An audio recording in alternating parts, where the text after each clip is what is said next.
Your Excellencies, Your Royal Highnesses, distinguished guests, esteemed leaders, visionary innovators, and proud sons and daughters of Africa.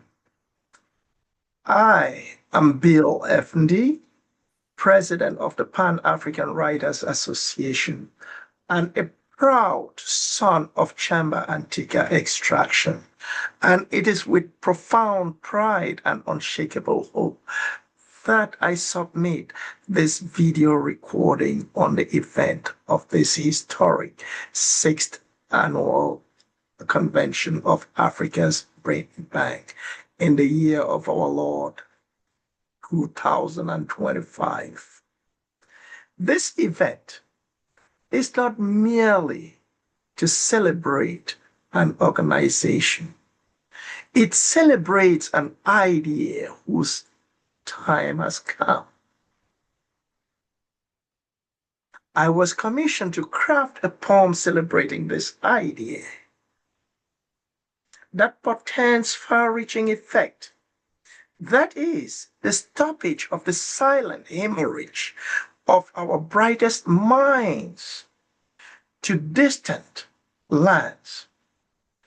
The narrative switch of the story of Africa's brain drain from that of loss, that of promise or dream deferred, just to echo Langston Hughes, of talent dispersed across the winds of the world, to that of a story being rewritten as the cradle calls for its worthy sons and daughters to make Sankofa a reality, not a myth, turning despair into determination and absence into access.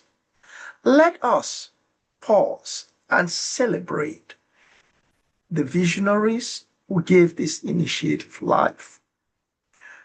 To the leadership of Africa's Brain Bank, to its global partners, to the sons and daughters of Africa who have deposited their knowledge, time, and skills in this noble cause, we salute you. You have thought and are teaching us that the wealth of the continent, our beloved continent, is not merely in gold or oil, but it is in its people and the ideas.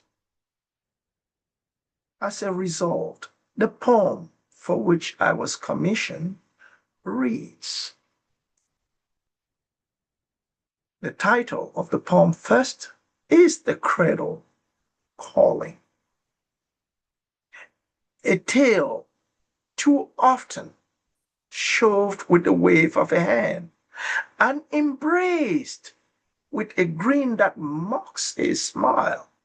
When Africa lands on the tarmac stretching many a mile, her children deplane those aluminium birds with suitcases in hands, having boarded silver pipe dreams tucked in briefcases. They leave roofs, hearts, and home leaking in every drum beat, echoing the rustle of empty chairs in our villages, once warmed by souls and faces so sweet. Village hospitals blast groans under the flickering light of the lantern, and a heart beats in wonderment where the healer is gone, as his ears catch the stethoscope's whispers, foreign hallways at dawn, lured by dreams of a beautiful and magical garden. From our rivers, sucking and packing doctors and engineers in creels, where they weep instead of healing us, and building our bridges, and our skies throb, pain, scream, and long for the architect's skills, all of whom to us are only brought back in boxes for dirges. On our unpaved roads with horizon undrawn, signing their departure a loose thread from the future phrase of our tugger that they pawn to fill their belly full with a loaf of bread. We rage, we wail, we cry, we mourn, we grieve, we ask why, we bleed the red of the soil that birthed us. How long will the drum of our ancestors beat, unheard in London rain, in Boston snow, or in Paris train, and the shadows of Dubai towers, blooming without flowers? Bridges we must build back home, not just in memory, but in action we code. And invest we must in minds with scope, and to which we must feed hope. And arm with workrooms, dignity, and integrity, and governments that do not break them with the prideful emblem they wear, the glorification of mediocrity.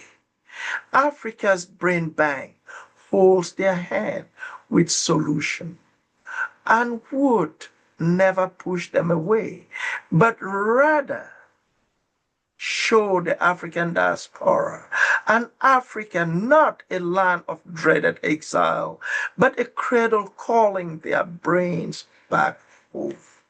Only then will the drums return raw, thunderous, unbroken, rapturous, and fill minds full with seeds that take roots again in African soil. The end.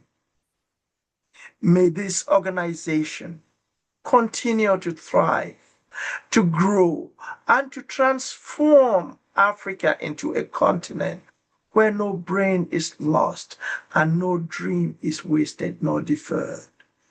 Congratulations, Africa's Brain Bank. The future you are building is the future for which we all have prayed and are praying, for which we all have worked and are working. Thank you, and thank you.